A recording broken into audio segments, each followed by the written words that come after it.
সরকার গঠনের পর বিভিন্ন গুরুত্বপূর্ণ পদে পরিবর্তন এনেছে বিএনপি। এবার বাংলাদেশ ব্যাংকের গভর্নর আহসান এইচ মনসুরের মেয়াদ শেষ হওয়ার আগেই নিয়োগ বাতিল করেছে সরকার। প্রথমবারের মতো কেন্দ্রীয় ব্যাংকের গভর্নর হিসাবে একজন ব্যবসায়ীকে নিয়োগ দেওয়া হয়েছে। কেন তাকে নিয়োগ দেওয়া হলো, তার সামনে চ্যালেঞ্জগুলোই বাকি, এসব বিষয় নিয়ে কথা বলতে প্রথম আলো বার্তা কক্ষ থেকে আপনাদের সবাইকে স্বাগত জানাচ্ছি। আমি এস আল আরিফিন, আর আমার সঙ্গে রয়েছেন প্রথম আলোর head of online Shawkat Hossain. Shawkat Hossain, আপনাকে স্বাগতম। শওকত হোসেন, আজকে আমাদের প্রথম আলোর প্রধান খবরগুলো একদম বাংলাদেশ ব্যাংকের নতুন গভর্নরকে নিয়েই। তো আপনার কাছে জানতে চাই যে 2028 সালে মেয়াদ শেষ হওয়ার কথা সদ্য সাবেক আমরা বলতে পারি আহসান এইচ মনসুরের। তো তাকে এই সময় এসে কেন আসলে সরিয়ে দেওয়া হলো, এবং যাকে নতুন গভর্নর হিসেবে নিয়োগ দেওয়ার জন্য সরকার ঘোষণা দিয়েছেন সেই মুস্তাকুর রহমান কিন্তু পেশায় একজন ব্যবসায়ী, এবং এটা নিয়ে আপনি আজকে আপনার একটা মতামত ছাপা হয়েছে প্রথম আলোতেই। আপনার কাছে জানতে চাই যে ব্যবসায়ী নিয়োগ হওয়াটা আসলে বিরল ঘটনা কেন, এবং কেনই বা এই সময় এসে আহসান এইচ মনসুরকে সরিয়ে দেওয়া হলো?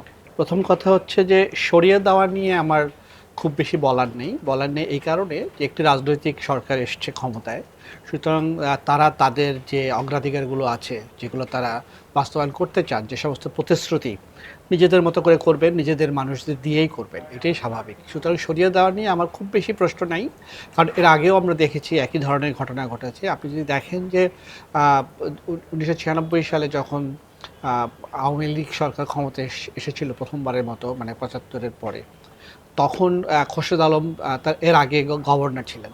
তার 1 মাস মেয়াদ মাত্র বাকি ছিল, কিন্তু তাকে সরিয়ে দেওয়া হয়েছিল, এবং সেই সরিয়ে দেওয়াটাও খুব ভালোভাবে করা হয়নি। সুতরাং আমরা দেখেছি যে সরিয়ে দেওয়া হয়। আবার ব্যতিক্রমও আছে, যেমন সালাউদ্দিন আহমেদ, সাবেক অর্থ উপদেষ্টা, তিনি যখন গভর্নর ছিলেন উনি মেয়াদ শেষ করেছিলেন, যদিও তখন সরকার পরিবর্তন হয়ে আওয়ামী লীগ সরকার এসেছিল। সুতরাং তিনি তার মেয়াদ শেষ করেছিলেন, যদিও তার বিদায়টাও বাংলাদেশ ব্যাংকে যে পরিস্থিতি তৈরি হয়েছিল সেটা খুব ভালো কিছু ছিল না। সুতরাং সরিয়ে দেওয়া নিয়ে আমার কোনো প্রশ্ন নাই, কিন্তু কথা হচ্ছে যে সরিয়ে দেওয়ার প্রক্রিয়া নিয়ে আমরা অনেক প্রশ্ন তুলতে পারি। হ্যাঁ, যেমন ধরেন একটা কঠিন সময়ে আহসান এইচ মনসুর উনি বাংলাদেশ ব্যাংকের দায়িত্ব নিয়েছিলেন, খুবই কঠিন সময়। কারণ ব্যাংকিং খাতের যে অবস্থা, সেই অবস্থা থেকে এখনও বের হতে পেরেছে এটা আমরা বলবো না, কিন্তু একটা প্রক্রিয়া শুরু করার দরকার ছিল। হ্যাঁ, সেই প্রক্রিয়াটা উনি শুরু করেছিলেন, বেশ কিছু ব্যবস্থা নিয়েছিলেন। সব ব্যবস্থা যে আমরা একদম সমালোচনার ঊর্ধ্বে সেটাও বলবো না। হ্যাঁ, কারণ বেশ কিছু ব্যবস্থা নিয়েছেন, কতগুলো হয়তো কাজ করবে, কতগুলো হয়তো কাজ করবেও না। 5 ব্যাংক একীভূত করার সিদ্ধান্তটা কতটা সঠিক ছিল, বা যেভাবে করা হয়েছে সেটা ঠিক ছিল কি না, অনেক কিছুই বলা যায়। আবার ধরেন খেলাপি ঋণ এতদিন লুকিয়ে রাখা হতো, তিনি আর লুকিয়ে রাখেননি, তিনি সব তথ্যই প্রকাশ করেছেন। আমাদের তো আবার তথ্য লুকিয়ে রাখার একটা অভ্যাস আছে, কারণ কাগজে কলমে আমরা যদি দেখাই যে খেলাপি ঋণ 6%, 7%, 8%, তখন এটা এক ধরনের একটা ক্রেডিট নেওয়ার একটা সুযোগ থাকে। কিন্তু এটা তো আসল তথ্য না, যে কারণে যে কোনো নীতি নেওয়ার ক্ষেত্রে আপনি যদি সঠিক তথ্য না পান, তখন তো এটা সমস্যা হয়। আহসান এইচ মনসুর সব কিছু খোলামেলা করে দিয়েছিলেন, এখন তো খেলাপি ঋণ অনেক বেড়ে গিয়েছে, হয়তো সামনে আরও কিছুদিন বাড়বে। সুতরাং এরকম একটা পরিস্থিতিতে উনি ছিলেন, উনি অনেকগুলো কাজ করেছিলেন। সবচেয়ে বড় উদ্যোগ যেটা নিয়েছিলেন, টাকা পাচার যেটা করা হয়েছে দেশের বাইরে, উনি অনেক বড় বড় ব্যবসায়ীর বিরুদ্ধে ব্যবস্থা নিয়েছিলেন। আমরা প্রথম থেকেই জানি এই সমস্ত বড় বড় ব্যবসায়ী মোটেই খুশি ছিলেন না আহসান এইচ মনসুরের উপরে, এবং তারা নানান ধরনের অপতথ্য ছড়িয়েছেন, নানানভাবে হেনস্থা করার চেষ্টা করেছেন বিভিন্ন গণমাধ্যম দিয়ে বা সোশ্যাল মিডিয়া। সব কিছু মিলিয়েই ওনার একটা শত্রু তৈরি হয়েছিল, যেহেতু একটা আপনি যদি কঠোর ব্যবস্থা নিতে যান, আপনার শত্রু তৈরি হবে। এবং উনি সবশেষ বোধহয় বেশ কয়েকটা বড় বড় প্রতিষ্ঠানের বিরুদ্ধে আসলে তদন্ত ব্যবস্থা নিয়েছিলেন, এবং তখন আসলে একটা রাজনৈতিক সমর্থন দরকার। হ্যাঁ, আপনি শত্রু তৈরি করবেন বড় বড় ব্যবস্থা নিতে গিয়ে, সেটা করা যায় তখনই যখন আপনার পিছনে একটা রাজনৈতিক অঙ্গীকার থাকে বা একটা সমর্থন থাকে। খুব স্বাভাবিকভাবে উনি সেটা হারিয়েছেন, কারণ উনি এই নতুন যারা এসছেন তাদের লোক নন, তাদের নির্বাচিত নন। সুতরাং সরিয়ে দেওয়ার নিয়ে আমি কোনো বিষয় মানে আমার কোনো বিষয় নেই। প্রক্রিয়া নিয়ে আমি আগেই বললাম যে গত কয়েকদিন ধরে আহসান এইচ মনসুর তো ওনার তো চাওয়া পাওয়ার কিছু ছিল না। হ্যাঁ, উনি আইএমএফে দীর্ঘদিন কাজ করেছেন, ওনার অর্থের কোনো সমস্যা নাই, উনি আইএমএফ থেকে যথেষ্ট পরিমাণে অর্থ পান এখনও, চাওয়া পাওয়ার কিছু নেই। উনি একটা বিশেষ সময় দায়িত্ব নিয়েছিলেন, সুতরাং ওনাকে বললে উনি নিশ্চয়ই বলতেন না যে না আমি থাকতে চাই। এটা অনেক ভালোভাবে হতে পারত, এবং সেইটা এই রাজনৈতিক সরকার যদি এটা করতেন তাহলে একটা ভালো উদাহরণ তৈরি হতো। সেই উদাহরণটা তৈরি হলো না, বরং এটা খারাপ সংকেত গেল। এই খারাপ সংকেত গেল এই অর্থে বলি, এরপরে এই বিশেষ মুহূর্তে কোনো যারা ভালো কোনো মানুষকে এই সমস্ত পদে আনাটা অনেক সময় কঠিন হয়ে যেতে পারে, এটা আমার একটা আশঙ্কা। আচ্ছা, আর আপনার মতামতের বিষয়ে জানতে আর চাচ্ছিলাম। মতামতটা যে বিরল ঘটনা আমি এই জন্য বললাম যে দেখেন যে আমরা যদি আমাদের চারপাশে, আমাদের পার্শ্ববর্তী দেশ থেকে শুরু করে দূরবর্তী যারা মানে একটা আছে যারা অনেক উন্নত দেশ, তাদের আর্থিক ব্যবস্থাপনা, রাজনৈতিক পরিস্থিতি এটা ভিন্ন ধরনের, জবাবদিহির জায়গাটা অন্যরকম, হ্যাঁ, স্বচ্ছতার সাথে নিয়োগ দেওয়া হয়। তো সেইখানে আমরা দেখেছি যে যাদের কেন্দ্রীয় ব্যাংকের প্রধান করা হয় তারা সাধারণত অর্থনীতির মানুষ থাকেন, হ্যাঁ, ব্যাংকিং সম্বন্ধে তাদের অভিজ্ঞতা থাকে, তা দীর্ঘদিন হয়তো এই সেন্ট্রাল ব্যাংকিং ধরে কাজ করেছেন, বা অর্থনীতি নিয়ে লেখাপড়া করেছেন, বা আরেকটা দেখা যায় যে হয়তো কোনো সরকারি কর্মকর্তা ছিলেন, আমলা ছিলেন, এমন মানুষকে যারা পাবলিক পলিসি নিয়ে হয়তো কাজ করেন, হ্যাঁ, সুতরাং এইভাবেও তারা করেছেন। আবার আমাদের পাশের দেশগুলো যদি দেখেন, যে ভারত, পাকিস্তান, শ্রীলঙ্কা, নেপাল, সেখানে সব জায়গায় আমরা দেখেছি যে হয় আমলা না হয় অর্থনীতিবিদ। এবং এমন না বেসরকারি খাত থেকে নেওয়া হয় না তা না, নেওয়া হয়েছে, বেসরকারি বিভিন্ন ব্যাংকে হয়তো তারা কাজ করেছেন। বেশিরভাগ ক্ষেত্রে দেখা গেছে তারা বিশ্বের কোথাও না কোথাও বড় কোনো ইনভেস্টমেন্ট ব্যাংকের কাজ করেছেন। সুতরাং ব্যাংকিং সম্বন্ধে যারা বাইরে থেকে এসছেন, ব্যাংকিং সম্বন্ধে তাদের একটা অভিজ্ঞতা আছে। আর আমরা যাদের নেওয়া হয় তারা হয় কখনো অর্থ মন্ত্রণালয়ে কাজ করেছেন, বা অর্থ মন্ত্রণালয় সংক্রান্ত বা পরিকল্পনা মন্ত্রণালয় সংক্রান্ত এই সমস্ত কাজ করেছে, সেটা একটা অভিজ্ঞতার একটা ব্যাপার আছে। কারণ সেন্ট্রাল ব্যাংকিংটা মানে একদম সাধারণ ব্যাংকিং তো বিষয় না, এখানে অনেক ধরনের কাজ আছে, যে অনেক মুদ্রানীতি একটা বড় কাজ। সুতরাং এই সমস্ত ক্ষেত্রে একজন ব্যবসায়ীকে নিয়োগ দেওয়া খুবই বিরল।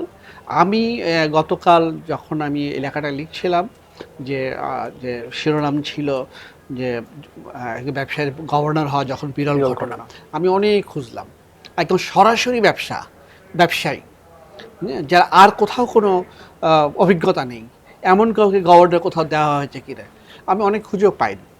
হ্যাঁ, হয়তো কোথাও দেওয়া হয়েছে, কিন্তু সেটা উল্লেখ করার মতো আমি কোথাও পাইনি। সেই অর্থে আমি এটা বিরল বলেছি, যে একদমই আর এমন নয় যে যে উনি খুব বাংলাদেশে খুব বিখ্যাত বড় কেউ কোনো ব্যবসায়ী। যেমন গতকাল যখন খবর এলো যে এই নামে একজন গভর্নর হয়েছেন, তখন আমরা খুব খুঁজতেছিলাম যে কে কে ভদ্রলোকে, নানান ধরনের নাম আসছিলেন, নানান ধরনের গুজব ছড়িয়ে পড়ছিলেন। আমরা দেখেছি যে বিভিন্ন মিডিয়ায়, সোশ্যাল মিডিয়া আরেক ব্যক্তির ছবি ছাপিয়ে এই গভর্নর বলে চালিয়ে দেওয়া হয়েছে। আবার চট্টগ্রাম বিশ্ববিদ্যালয়ে এই নামে একজন অধ্যাপকের নাম এসছে, পরে আমরা খোঁজ নিয়ে দেখলাম যে এই নামে ওখানে কোনো অধ্যাপকই নেই।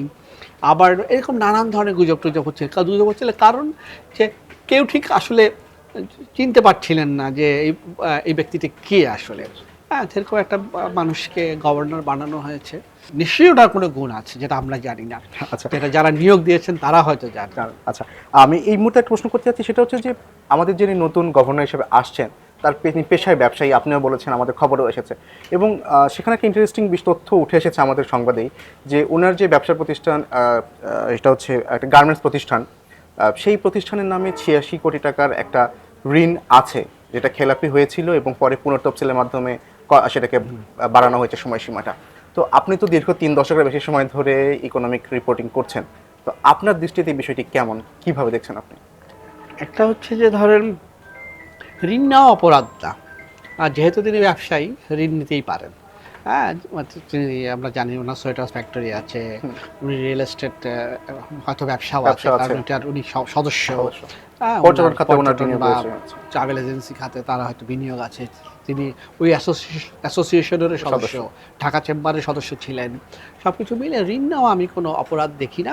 তবে যে মানে আমি এটা একটা উল্টাভাবে যদি বলি, যেটা আমি লিখেছি যে এই একজন পাওয়া গেল বাংলাদেশ ব্যাংকের গভর্নর হিসাবে, যিনি জানেন যে ব্যাংক থেকে কিভাবে ঋণ নেয়, তিনি জানেন যে ঋণ কেন কিভাবে অনেক ক্ষেত্রে পরিশোধ করা হয় না বা যায় না, তিনি জানেন যে বিশেষ সুবিধার মাধ্যমে কারা নেন, কিভাবে নেন, এবং তিনি আরও জানেন যে কেন ব্যবসায়ীরা বিশেষ সুবিধা আশায় বসে থাকেন।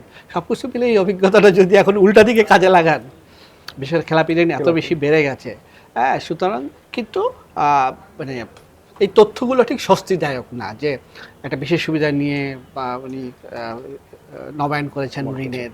কিছু কিছু জায়গা আছে না যে আমরা একটু মানে একটু আমাদের চিন্তা করতে ভালো লাগে যে এই সমস্ত জায়গায় একজন যা কারা নিয়োগ পাবেন তাদের এক ধরনের অবয়ব হয়তো আমাদের চোখের সামনে থাকে, সেটার সঙ্গে আমাদের মিলছে না বললেই হয়তো আমরা এত কথা বলছি। কে জানে, হয়তো তিনি হবেন বাংলাদেশের সবচেয়ে ভালো গভর্নর, হতে পারে। হ্যাঁ, সুতরাং আমাদের দেখতে হবে যে সামনের 4 বছরে উনি কী করেন। হ্যাঁ, কিন্তু কাজটা অনেক কঠিন, এটা সত্যি কথা। 2024 সালে ঠিক আওয়ামী লীগ সরকারের পতনের পরপরই দায়িত্ব নিলেন আহসান এইচ মনসুর, এবং এতদিন তো তিনি বেশ ভালোভাবে সামাল দিচ্ছিলেন, এটা নিয়ে কোনো সন্দেহ নেই, বা সেটা প্রমাণ আমরা পেয়েছি বিভিন্ন জায়গায়। কিন্তু হঠাৎ করে আমরা দেখলাম যে গতকালকে থেকে বাংলাদেশ ব্যাংকের পরিবেশ একটু অস্থির হয়ে উঠলো, এবং তার বিরুদ্ধে আসলে বিক্ষোভ হচ্ছে, এক শ্রেণী কর্মকর্তারা করছেন, আবার তার উপদেষ্টাকেও মব তৈরি করে হেনস্থা করা হলো। তো আসলে এই পুরো বিষয়টা কারা করছে, এবং গভর্নরকে এই বিষয় নিয়ে কোনো কিছু বলছেন কিনা? তার বিদায়ী যে সংবাদ সম্মেলন, সেখানে তিনি কি বললেন?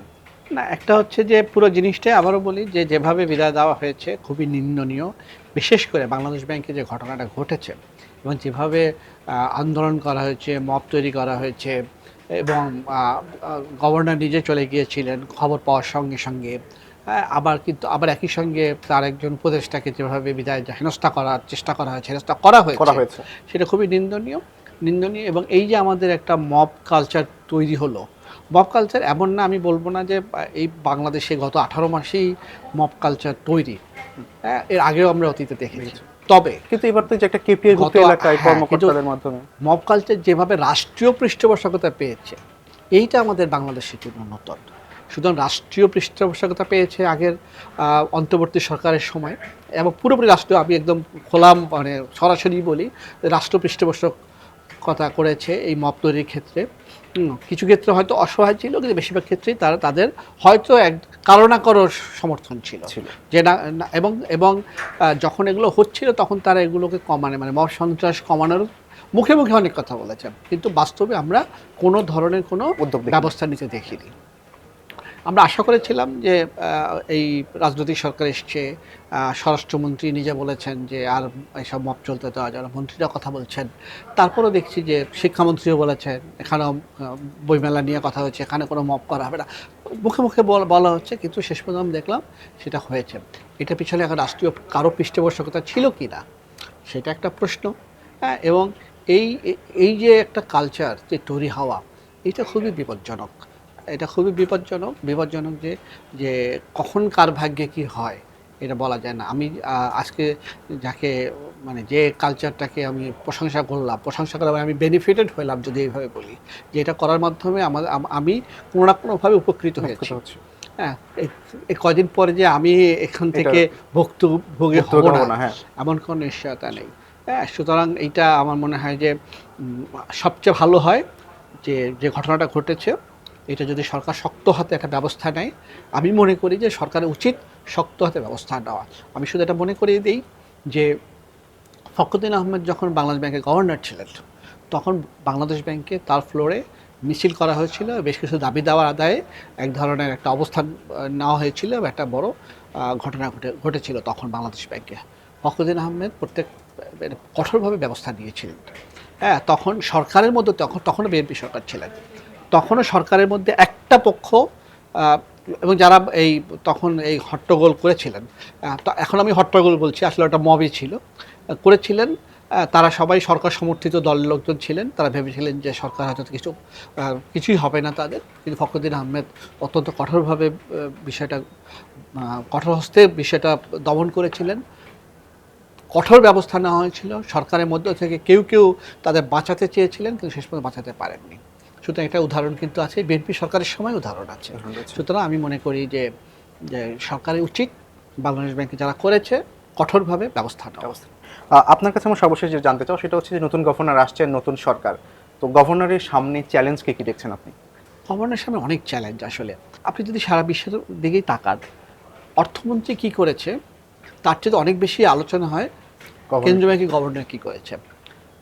ফেডারেল রিজার্ভ, মার্কিন যুক্তরাষ্ট্রের যে কেন্দ্রীয় ব্যাংক ব্যবস্থা, তাদের যে কোনো একটা পদক্ষেপ সারা বিশ্বে অর্থনীতিকে কিন্তু পরিবর্তন করে দেয়, এবং প্রত্যেকে অপেক্ষা করে থাকে যে ফেডারেল রিজার্ভ কী ব্যবস্থা নিচ্ছে সেটার জন্য।